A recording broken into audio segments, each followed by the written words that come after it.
In the aftermath of the 12-day war between Iran and Israel, there have been questions raised about how much or how little support Russia gave to its neighbor, Iran. In Russia, there is a lot of appreciation towards Iran for their help at the beginning of the special military operation in Ukraine, although it's not entirely clear what or how much help that was. And so one of the major questions in foreign policy today is, going forward, just how deep does the Russian-Iranian friendship go? To discuss this, I'm joined by the leader of the opposition Russian Party of Freedom and Justice, Maksim Shevchenko. He is a well-known figure in the country, presenting numerous programs on Russian television, and as a foreign correspondent, he has previously reported from Afghanistan, Chechnya, Ukraine, and Palestine.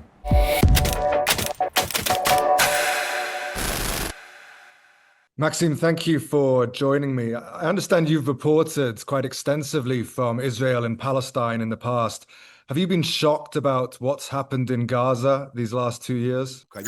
Of course, what is happening now is evidently genocide and mass extermination of people, ethnic cleansing in the style of the first half of the 20th century, when Western capitalism, and Israel is simply a terrorist tool of Western capitalism and imperialism, cleared certain territories of peoples inhabiting them in order to carry out different economic or other projects in those territories. Israel embodies a relic, a remnant, which terrifyingly brings us back to the thought that perhaps the past is not entirely gone, because Israel exhibits all the stereotypes of the late 19th and early 20th centuries. Racism, nationalism, white supremacy, civilizational superiority. It is in this that Israel sees an opportunity to exterminate other peoples and forcibly remove those who do not possess the right weapons. I have been following the Palestinian-Israeli conflict for a long time, but what is happening now is extraordinary turmoil. Israel and its American masters have decided to remove the Palestinian issue from the agenda. This reminds me of Hitler's expression, the final solution to the Jewish question in Europe. They want to finally resolve the Palestinian question in the Middle East by simply exterminating the Palestinians, depriving them of their homeland. They are already issuing tokens, distributing Palestinian lands, and deciding where their skyscrapers will be erected. This is, of course, a monstrous atrocity, the likes of which I cannot remember since the Holocaust. And it is happening right before our eyes. Were you surprised when Israel recently attacked Iran, and why did they do it? No, it wasn't an unforeseen event for me, because I analyzed the developments systematically rather than simply following them. I understood that Iran could not be left unpunished by imperialism and its attack hound, its terrorist weapon, which is the Zionist state. For a long time, they believed that Iran would disintegrate on its own. There was an illusion that there were some liberal protests, that there was a conflict between liberals and conservatives.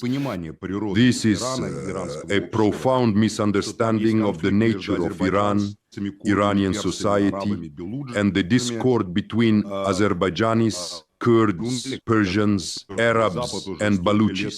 The West has been trying for so many years to adapt Iran to its understanding. It is good that Western analysts are so ignorant. I am very happy about this because it gives Iran a serious chance. I understood that they could not avoid a military solution to push Iran towards irreversible processes. Israel's attack was bound to happen. For Netanyahu, war is simply a continuation of life. The meaning of Zionism is war. Without war, Zionism Zionism has no meaning. Without war, Israel becomes just another Middle Eastern state where Jews and Palestinians live, in some places worse, in some better. It is war that feeds Israel. Through war and continuous terror, Israel receives uncontrolled flows of money, huge amounts of weapons, and enormous authority, mostly from American imperialism. And that is why, in my opinion, the peace talks that Trump was conducting with Iran had to be disrupted by Israel. Therefore, when Israel attacked Iran, it came as no surprise to me. Something else surprised me: the fact that the West turned a blind eye to the terrorist nature of this attack. This is what Iranian President Masoud Pezeshkian said in an interview with Tucker Carlson. Israeli terrorists killed pregnant women and children. They attacked families while they were sleeping in their homes. Let's imagine something 1,000 times smaller than this happened somewhere in the West. The whole West would already be imposing sanctions, passing resolutions, and holding meetings. It turns out that the lives of Iranians, Iranian women, Iranian children, and Iranian public figures have no value from the West's point of view. The cynicism of this attack and how the West agreed to the terrorist format of this attack was an eye-opener for me. I thought the elites of the West were a little more humane. But I can see now that they are simply servants of Satan. They justify killings, genocide, and all the terrible crimes committed by Israel when it is in their interest. Israel's first attack was not an airstrike. It was a terrorist attack on peaceful Iran. That came as a surprise to me. And so what is the view from Russia? Who won the 12-day war, Israel or Iran? There are two positions in Russia. Our highly regarded political scientist Sergei Markov put it this way: the Russian state supports Iran because Iran's victory is in the interest of the Russian state, but a victory for Israel is in the interests of the Russian elite. The Russian elite are bound together by money and financial chains like pieces of kebab on skewers. Therefore, believe me, the Russian elite and the Russian society supported Israel because Israel has their financial partners, childhood friends, and many others. Even the position of the Russian president during this war, in my opinion, was quite ambiguous. It is undoubtedly in the interests of the Russian state, as a subject of history and geopolitics, for Iran to win and for the Zionist project to be destroyed. On the second day of the war, I called for the severing of diplomatic relations with Israel. I simply asked the question: how is it possible that Russia, being a member of the UN Security Council, maintains diplomatic relations with a terrorist entity that kills women and children in their homes by terrorist acts and considers this to be diplomatic relations? Then how does the Jewish state differ from the Islamic State, which also carries out terrorist attacks? It is exactly the same tool of imperialism as the Zionist entity.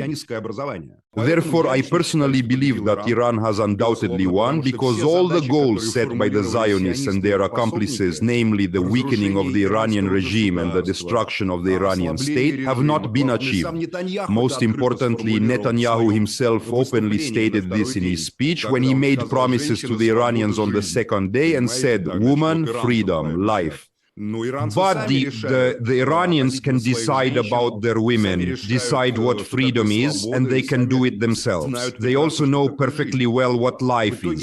As a result, Iran has emerged strong and united. Even Iranian oppositionists supported Iran. The Iranian army responded to Israel with devastating strikes, and Trump simply saved Israel from disaster. I believe the whole situation is as serious as it can be. If Trump had not intervened, Netanyahu would have used nuclear weapons against Iran because Zionists have no soul, no conscience, no morals. I think that Netanyahu would have used Israeli nuclear weapons on beautiful Shiraz, on enchanting Mashhad, on amazing Tehran, on Tabriz, on Resht, on Isfahan, on the pearls of not only Iranian, but also world civilization. Because for Zionists, all this is immaterial. It simply does not exist for them. So Israel, of course, was defeated. And all those who believed in Israel's might and its indestructibility were defeated too. Israeli cities were hit by Iranian missiles, and the Zionists could not defend themselves against this. We are hopefully now learning more and more about the losses, damaged military facilities within Israel. So Israel's defeat is obvious, and the Iran-Israel war and Iran's victory is speeding up the collapse of the Zionist project. The problem is that before death, any monster or villain starts raging and causing havoc, trying to drench everything with blood. So do the Zionists. They kill, they take out their anger and hatred on the Palestinian, Lebanese, and Yemeni people. And now they are afraid to touch Iran. There is some feeling in Iran and indeed outside that Russia didn't do enough to help them. Do you think that? Do you think Russia could have helped them more, should have helped them more, or not? I believe that much more could have been done to help. Russia never supplied Iran with the Su-35C. However, they sent it to India. Russia never supplied Iran with S-400 batteries.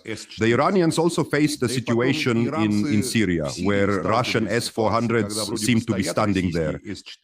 But Israeli planes were still bombing Iranian positions and killing Iranian officers. Russia did not want to put these systems under the Iranians' control, because the ties between the Russian elite and Israel are vast and incredibly deep. But in general, even if Russia did not help militarily and technically, as it should have done, strategically it acted very tough against Israel. There was a statement in support of Iran by Russia's UN representative Nebenzia. There was a very tough memorandum by Ryabkov, Russia's deputy foreign minister. Politically, Russia, of course, gave Iran huge support, especially on the third day, when it became clear that in general, Iran had recovered from the first strike and was fighting back against Israel with very tough actions. In general, Russia did not help Iran militarily and technically as it should have done, but politically and strategically, it certainly provided diplomatic and worldwide political support, including in international organizations. Many people see the conflict in Israel and Iran as part of a wider struggle between East and West, if you like. Russia is fighting NATO in Ukraine, Israel and Iran are fighting, and many think China will be next, fighting the United States. Do you see what's happening there as part of a more global struggle that Russia is involved in? I don't believe in a direct military conflict between the US and China. I believe that they will negotiate as both countries will be pillars for creating a new digital world and a new digital reserve currency. The US Federal Reserve, which now prints dollars, must become global and digital, but under American control. This cannot be done without China. A direct war with China will lead to disaster because China is the country that can hit American territory. Thus, the US will not go to war directly with China. The US will strangle Russia through business and the oligarchs because the Russian economy is a part of the global economic system and it is easily managed by the US. Trump announced announced 10% tariffs for all BRICS members, and all the Russian oligarchs immediately found themselves thinking about it. They're not so loyal to the Russian state anymore. Believe me. You have to look at the nature of each phenomenon. As for everything else, Americans now see Iran as part of a global deal with China. But I don't believe in any US-China war. Russia is a different story. If Russia shows weakness and inability to solve the military tasks that the president has set, demilitarization and denazification of Ukraine, it will push the Europeans to war.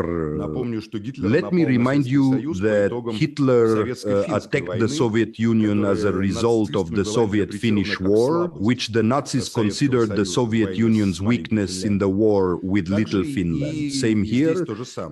The US will create a global digital currency with China and will avoid direct confrontation. Their allies, Israel or Europe, they don't have such ally. In Southeast Asia, will engage in local conflicts to exert pressure on their rival China, for it meets some certain decisions. There's always been mistrust between Russia and Iran. Do you agree with that? Why is that? And can that be repaired? This mistrust was based on the difference in interest between the Russian state and most of the Russian elite. I'm going to reiterate, the Russian elite is oriented towards the West and Israel, which is also a part of the West. For them, Israel is a familiar place where their classmates, childhood friends, and relatives live. Iran, on the other hand, is virtually unknown in Russia, as is the Iranian culture. During the Soviet era, people knew much more about Iran than they do now. I used to buy Sadi, Hafez, and Shahnameh in Soviet shops. Iranian culture, both Persian lingual and Turkic lingual, was accessible and widely known among the educated circles of Soviet intellectuals. All it took was will, and there was some. Now, there is nothing left. And when people in Russia say Iran, what concepts immediately come to mind? Ayatollahs, chadors, head covers, being forced to pray, liberal protest, some kind of nonsense that has nothing to do with the reality of modern Iran. That's the problem. Russia does not know or understand Iran. For the Russian elite, it is an alien space with which they have no kinship or ties. Israel, on the other hand, is familiar and dear to them. Many members of the Russian elite have childhood friends, relatives of their wives, and so on there. The same is true in the West. Who goes on holiday to Iran? Who went to Iran before 2022? Only a select few. Who knows what Kish is, what ski resorts there are around Tehran? Who can enjoy walking around Shiraz or Isfahan or Kushi? I loved and still love traveling to Iran. I just fly there and walk around. It's a pleasure for me. But for most people, it's a very foreign place. People are used to traveling to Greece, Turkey, Europe, even Israel, Eilat, Egypt. Iran doesn't really exist in the cultural field of Russia, and that's the problem. It is a mysterious thing in itself. That is why this conflict arises. The state geopolitically needs an alliance with Iran, but the elites do not understand what this is all about. Some kind of Islamic regime. Who are Shias? Who are the 12 Imams? Who are the Immaculate Imams Hassan and Hussein? What is the meaning of Ashura? What is the meaning of Karbala? What's special about Qam and what is Irfan? No one talks about it, no one knows, and no one understands. But practically every intelligent woman in Moscow studied Kabbalah and would even tie a red string around her wrist. I think that very serious problems have accumulated in mutual understanding. And Russia's relationship with Israel, it's got worse since Ukraine, since the special military operation and Israel's support or lack thereof, and Gaza and now Iran. How do you assess Russia's relationship with Israel now? They seem to want to carry on good relations, but can the Russian government put more pressure on Israel, or are they playing a balancing act? Israel plays the role of a global financial laundry for the post-Soviet region. Israel is a place where criminal money from the post-Soviet countries is laundered. This is its main function. In general, Israel has two functions. The first is the one was given by America and President Truman, to be a weapon of terror and violence in the Middle East in order to intimidate the peoples and elites of the Middle East. The second function, which emerged after the collapse of the Soviet Union, is the laundering of capital, which is legally or illegally transferred out of the post-Soviet space. After all, the Soviet economy was of enormous wealth and it has not yet been completely plundered. And Israel is an elite laundry. From Israel, money can be transferred to the European Union or the United States. This money will then be treated as Israeli money. It is no longer possible to do this from Russia, Ukraine, Kazakhstan, or any other place, because there will always be some kind of claim concerning Israel. This is one of Israel's main functions for the post-Soviet space. It is not so much a state as a criminal community involved in global financial schemes. These ties are very strong. I personally believe that Israel plays a huge role in the Ukraine conflict, adding fuel to the fire and preventing it from dying down. Israel profits from this conflict on both the Ukrainian and Russian sides. If you look closely at the issue, you will see that the same oligarchic structures based in Russia and Ukraine have their third foothold in Israel. This is natural since all serious elite financial channels from the post-Soviet space pass through Israel in one way or another. Do you think both Russia and Iran have been fooled by American talks of peace, perhaps at different times? Talk of peace can be forgotten and discarded. America is undergoing a very complex process of political elite reshuffle. Completely new political elites are emerging and they are trying to shape a new philosophy for the political system in the United States. I am referring to Thiel, Musk, and so on. I don't think the conflict between Elon Musk and Tucker Carlson with Trump is a real conflict. I think it's a put-up show. In general, America doesn't want peace. America wants domination. Trump has moved from the 20th century, where ideas of peaceful coexistence and human rights made sense to a criminal organization of the world, like in the film The Godfather. The strong rule, the weak obey. If you have power, you can tell those who are weaker what to do. What does this have to do with peaceful intentions? It's simply a hierarchy. Iran, of course, does not fit into this hierarchy. Iran is the only country on earth that is not a part of the Western world order. The nature of modern Iran is completely different. After the toppling of the Pahlavi regime, Iran began to build its political and historical philosophy on completely different principles than the West. Neither Hegel nor Kant are present in the foundations of the Iranian understanding of history and politics. There is something else there, Irfan, the sacrifice of the immaculate imams, and so on.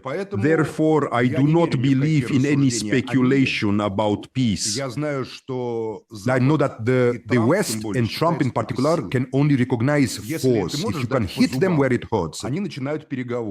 they will start negotiations. If you can't, they will simply crush you and devour you. Iran managed to respond by showing that it can destroy Israel, so there will be negotiations with Iran. Russia cannot resolve the issue of defeating the Ukrainian army, so Trump will wind down negotiations with Russia. That's what I think. And final question, if war between Israel and Iran starts again, which it may well do, what do you think Russia's response should be?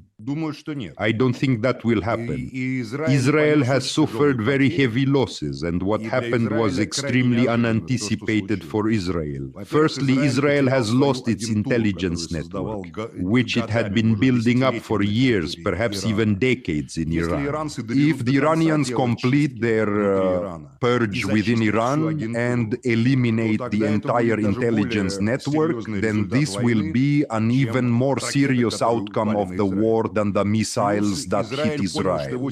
Israel has also realized that its air defense system, which is American, does not work. It lets Iranian missiles through, including Khorramshahr-2 missiles, which are very serious ones with heavy warheads. That is why Israel is now in a state of shock and panic. Netanyahu is on the verge of resignation, and resignation for him means criminal prosecution, first and foremost in Israel itself, where he has many enemies. Our strength lies in the fact that the Zionists hate each other, and like spiders in a jar are ready to devour each other. We extend our gratitude to them for this, of course. Keep devouring each other as much as you can and as harshly as you can. But I don't think Israel is ready for new attacks on Iran right now. Yemen is a different story because it doesn't have the same response system as Iran, but Israel won't attack Iran, for sure. An attack on Iran is only possible with nuclear weapons, then the Americans will have to fully join the war against Iran. Is this possible? I don't think it's in Trump's interests. I think that for Trump, Vance, and the entire MAGA movement, a war against Iran would actually be a disaster, spelling the failure of all Trump's plans. It would inevitably escalate into a nuclear war. Therefore, despite Donald Trump's bold statements, overall, the ideological part of the MAGA movement, together with J.D. Vance, remember that Vance was the last politician to be blessed by Pope Francis II, which is a very serious sign, does not want war with Iran. The question is to what extent this group of new American elites will be able to seize the political initiative. Their strength lies in the fact that they are not dependent on Zionism. Trump is a puppet of Zionism. He has been taking money from Zionists, the Adelson family, and others all his life. Trump has always taken Jewish Zionist money. They financed his campaigns in 2016, in 2020, and in 2024. They helped him in Atlantic City, in his financial ventures. The task of the new American elite is to break away from the Jewish elite in America, not from the Jews, but specifically from the Zionists. This task will be taken on by Elon Musk, J.D. Vance, and Tucker Carlson. This is already being discussed openly. If they accomplish this task, America will not go to war. America can become a very positive and constructive force in building a new world. Trump is still a puppet, an actor. He is not an independent political figure. But J.D. Vance can become such a figure if only he is not killed. Just let me ask you one more question, actually, since I'm a proud European. Have you lost complete respect for Europe at the moment? And has Europe lost its ability to pave its own future? Has it completely lost its own sovereignty, do you think? No, I love Europe and European culture very much. For me, European culture is a source of reflection.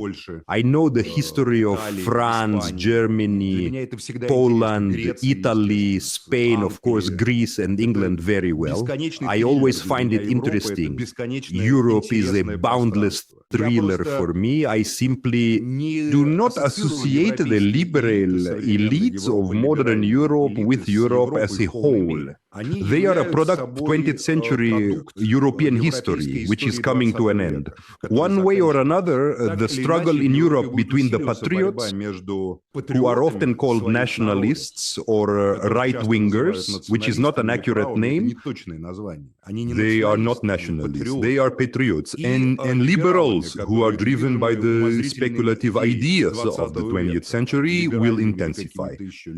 Since regime became, they are degenerating into a gang of swindlers, crooks, and corrupt officials, like Ursula von der Leyen, who, as it turns out, had corrupt ties with Pfizer. I believe that Europe is an ancient, interesting, complex and rich space that cannot lose its weight and authority, at least in my opinion, and the European elites will disappear, just as the elites of the Weimar Republic disappeared.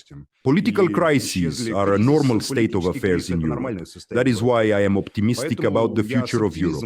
Among other things, I believe that the European Union is here to stay, but new different elites must come to power, elites who represent their countries, that is, patriots. Most likely there will be consensus. Europe is, after all, a space of ancient consensus, because the entire history of Europe is a history of war between two forces, the emperor and the pope, which are interpreted in different ways. We are seeing this today as well. I believe that the liberal elites are the emperor and the patriots of Europe are backed by the Catholic Church. This history of Europe continues and I find it incredibly interesting. I love Europe very much. I love all nations and I also like America very much. But most of all, of course, I love Russia. Not within the borders of the Russian Federation, but the vast universe in which different peoples lived, which I would call the Soviet universe. Without communism or socialism, it still has good prospects, and I would not write it off as many do.